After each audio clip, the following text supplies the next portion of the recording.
nightmares in my head, I fear that the thoughts build up until I can't hear, that my mind fills up into a creature, and it haunts me somewhere much deeper.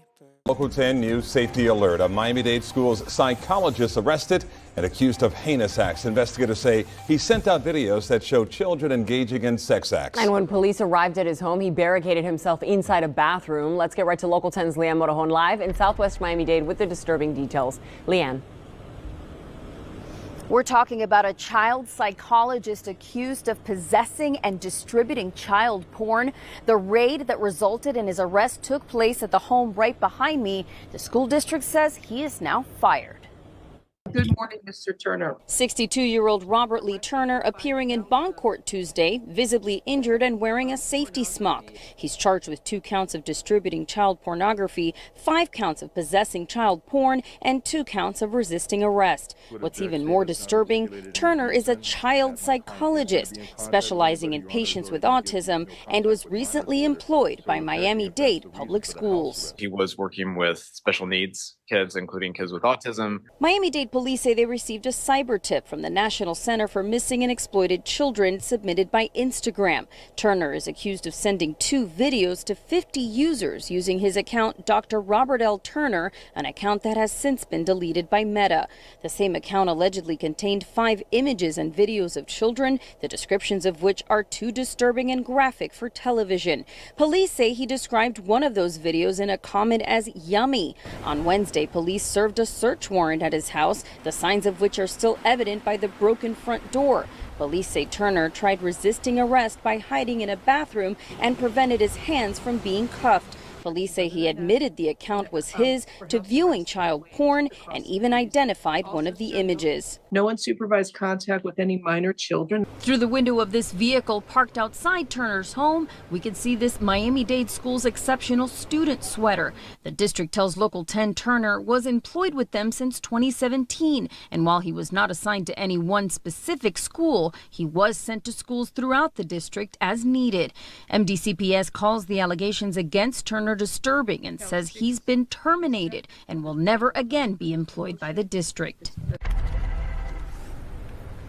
The judge ordered Dr. Turner held on a $28,000 bond. If he posts that bond, he must be on house arrest with a GPS monitor. He has also been ordered to stay away from any minors under the age of 18 and is prohibited from using the internet unless it's to communicate with his attorney.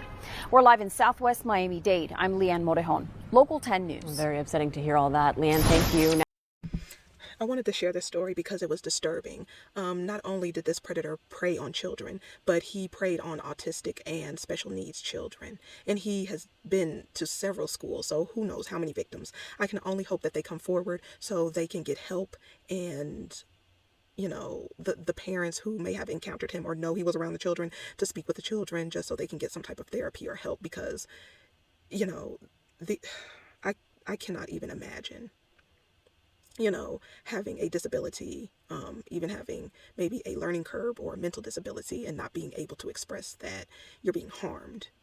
And then he's putting it on the internet for all his sick friends. 50 people. Are they looking into these 50 people? It's just sick, but it gets worse. And now to an horrific case of child abuse behind the death of an Oakland County 6-year-old. Tonight, the prosecutor is revealing the trauma Giovanni Jennings endured and the lies she says a couple of adults used to try covering it up. The boy's mother, Elena Jennings, and her boyfriend are each charged with murder and child abuse for what the prosecutor says happened inside a home in Madison Heights. Will Jones is live with what was revealed today. Will. Kimberly and Demond, what Giovanni Jennings allegedly endured is simply heartbreaking. I can't tell you how difficult it was to hear them detail some of these incidents that happened to this boy. Oakland County prosecutor Karen McDonald called it one of the worst child abuse cases that she's ever seen. So here's what we know. Investigators say 6-year-old Giovanni Chulu Jennings died from blunt force trauma to his abdomen and a perforated bowel after a lengthy period of confinement and abuse at a home in Madison Heights. They say Giovanni was bound to the wall by using a staple gun to his clothes, forcing his face into a corner. Investigators also allege the abuse included being shot with a BB gun. They say the boy's two younger siblings witnessed the abuse. His mom, Elena Jennings, and her boyfriend, Daniel Giacchina, are now charged with murder and first-degree child abuse. That's in addition to charges of lying to peace officer, which was filed last week. Investigators say the couple tried to blame the abuse on the boy's biological father after mom called 911 July 30th saying her son was unconscious. Investigators say Giacchino was responsible for the abuse, but mom was aware of it and even at times encouraged it. The couple allegedly shared laughs over the boy living a nightmare. Both Jennings and Giacchino laughed about the photo and Giacchino's use of the staple gun to solve, quote, the problem. According to the text, Chulo was being punished in this manner for looking out the window in the pen area.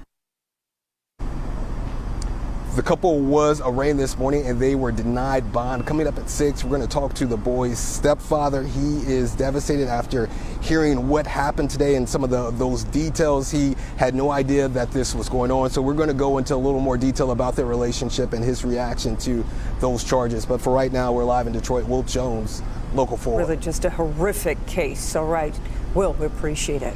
A restaurant on Valencia Street in San Francisco says it has fired an employee who left a racist message on a customer's receipt. KTVU's Christian Cafton live tonight in San Francisco after speaking with the woman who received that unfortunate receipt. Christian. Yeah, that customer tells me that she was visiting family here in the Bay Area when she got that disturbing message on her receipt. The restaurant tells me they acted immediately. A family trip to California to visit relatives was marred by what one family says they saw on their receipt from Pika Pika Arepa Kitchen in San Francisco's Mission District on Monday afternoon. After ordering food, Whitney Washington said her family sat down and waited for their order and then looked at their receipt.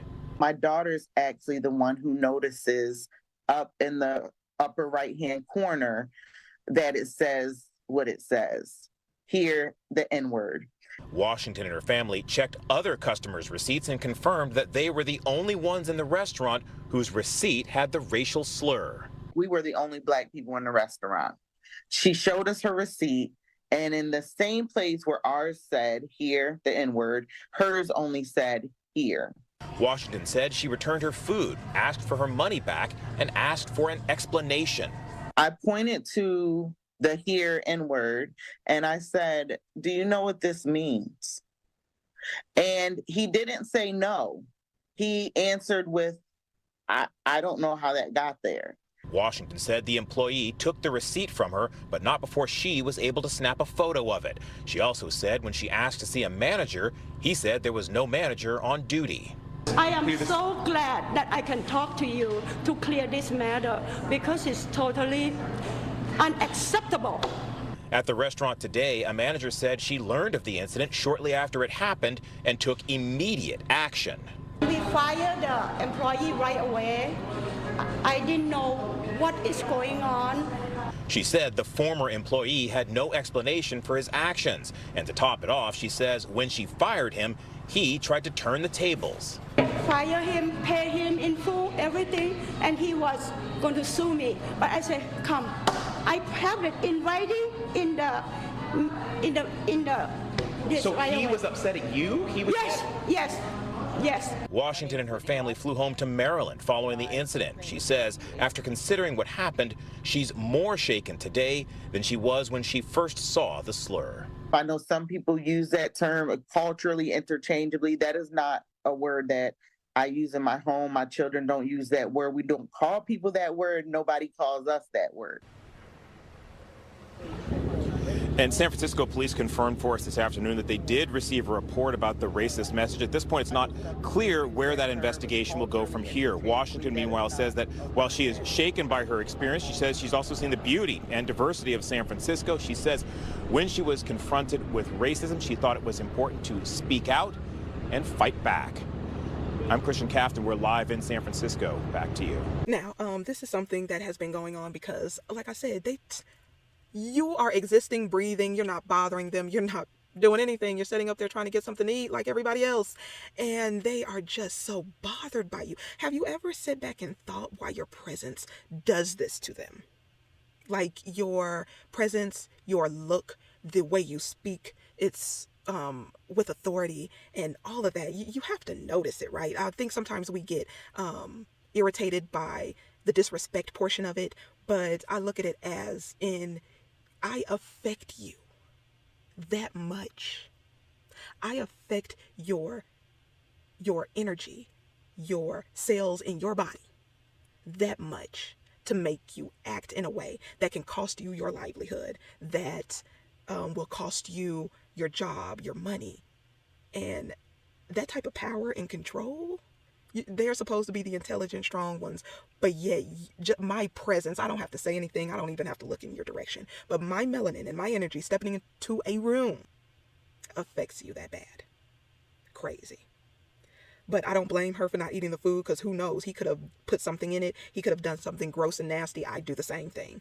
And I'm glad she took a picture of that. You know what? I'm going to go out on a limb and say I believe the owner is correct, that he's like this. He's racist. She fired him, and he thought he was going to pull a Starbucks and sue her, probably over freedom of speech. But I'm sorry, you're serving people's food. You're saying racial epithets. That's discrimination. No, that's not going to happen. But I'm glad that the owner or the manager of the restaurant did take it seriously, got him out of there. Would I go? Because we don't know the culture. I mean, just because the manager took it seriously, we don't know everyone who handles the food who may think like him, and they know to keep their mouth shut. So I guess that would be a 50-50. Let me know, would you go to the restaurant or would you not? I'll see you in the next one.